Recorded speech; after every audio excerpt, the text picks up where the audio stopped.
আমার আজকের রেসিপি পরোটা। না, পরোটার মধ্যে কোনো নতুনত্ব নেই, নতুনত্ব হচ্ছে পরোটা ভাজাতে আর তার উপকরণে। সাধারণত আমরা তো পরোটা তেল, মাখন, ঘি এসব দিয়ে ভাজি। তো এখানে এই পরোটাটা আমি এইসব ছাড়াই ভাজবো, আর সেটা হবে ভীষণ নরম। এই যে দেখুন, ভীষণ সফট হয়।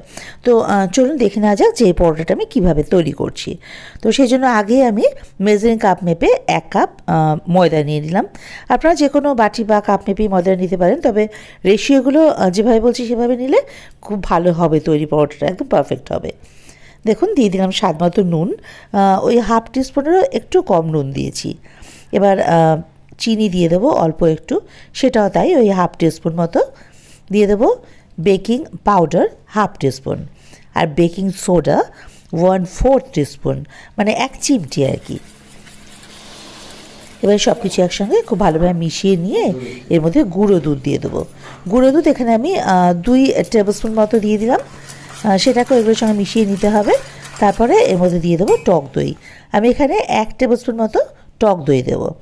এবারে সমস্ত শুকনো উপকরণগুলো আগে খুব ভালো করে ময়দার সঙ্গে মিশিয়ে নিয়ে এবার ময়ানের জন্য সাদা তেল দিয়ে দেবো এখানে 2 টেবিল স্পুন।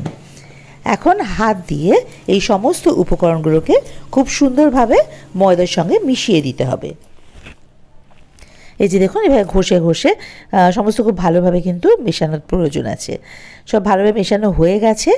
এবারে এটাকে মেখে নিতে হবে, সেটা কিন্তু একটু গরম জল দিয়ে, মানে একটু উষ্ণ গরম জল দিয়ে।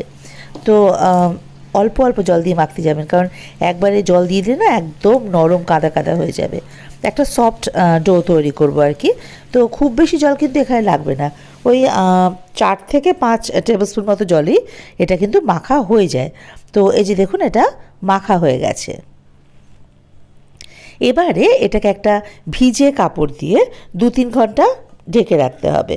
আমি এখানে এমনি একটা ডিশ দিয়ে ঢেকে রাখছি, এটাকে ভিজে কাপড় দিয়ে ঢেকে রাখলে সবচেয়ে ভালো হবে। দেখুন, 3 ঘন্টা পর ঢাকাটা সরিয়ে নিলাম। এবারে এই ডোটাকে আরও একবার খুব ভালো করে মেখে নিতে হবে।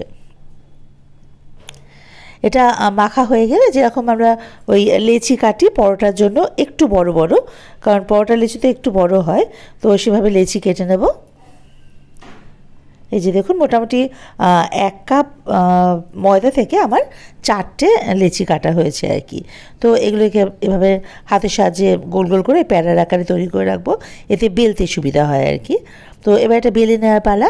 তার জন্য বেলন চাকি নিয়ে এতে একটু ময়দা ছড়িয়ে নেব। আপনারা চাইলে কিন্তু তেল দিয়েও এটা পরোটাটা বেলে নিতে পারেন, তবে এখন আমি আর কোনোই তেলের ব্যবহার করব না। এই জন্য আমি এটা ময়দা দিয়ে বেলে নিচ্ছি। এটাকে বেলে নেওয়ার পালা।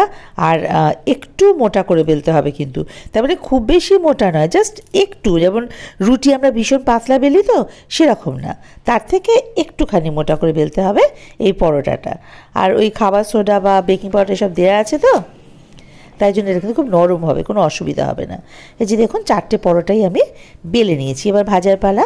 তার জন্য ওভেনে একটা চাটু বসিয়ে, চাটুটা গরম হয়ে গেলে ফ্লেমটাকে মিডিয়ামে করে ওই বেলে রাখা পরোটাটা দিয়ে দিলাম।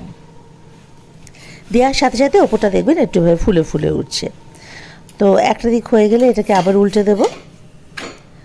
এভাবে উল্টে পাল্টে পরোটাটা একটুখানি ভেজে নিতে হবে। এই যে দেখুন, এভাবে ফুলে উঠবে কিন্তু পরোটাটা।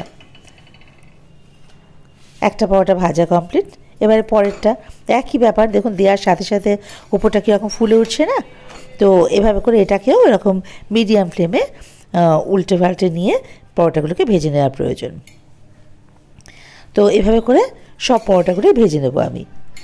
বাড়িতে এভাবে করে এই পরোটাগুলো বানিয়ে খেয়ে দেখবেন, সত্যি সত্যি ভীষণ ভালো লাগে। আর এত সফট হয় না, যে কোনো রকম গ্রেভি দিয়ে, সে পনির হোক বা চিকেনের হোক, মাটনের হোক, মানে যে কোনো গ্রেভি দিয়ে এটা কিন্তু খেতে দুর্দান্ত লাগে। তো এভাবে করে সব পরোটাগুলি আমি কিন্তু ভেজে তুলে রাখলাম। আপনারা এভাবে করে পরোটাগুলো বাড়িতে তৈরি করে খেয়ে আমাকে কমেন্ট বক্সে জানাবেন যে আপনাদের কেমন লাগলো এই রেসিপিটা।